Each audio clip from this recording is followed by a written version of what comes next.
Kitengo cha mahusiano katika ofisi yako kinayahusisha makanisa,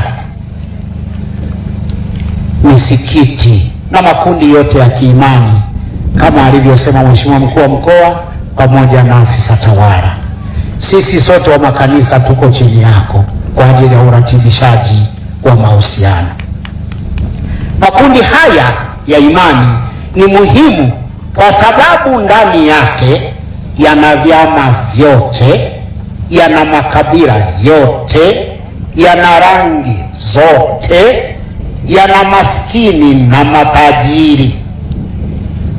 Kwa kuwa uko hapa leo kwenye kusanyiko la KKKT, nami kwa bahati ndiye askofu mzee kuliko maaskofu wote wa KKKT, naomba nikuhakikishie jambo hili.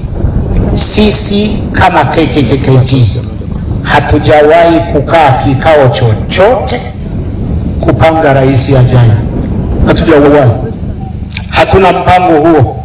Sasa niende na hivi. Na tunaamini hakuna dhehebu lolote nchini lenye uwezo wa kutuchagulia rais.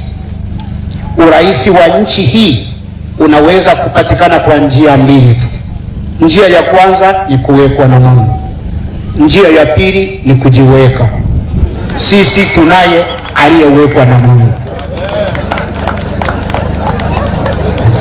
Na yasema haya ili kukemea njama za kulichafua kanisa letu kuwa linapanga kuweka rais mwaka wa 2030.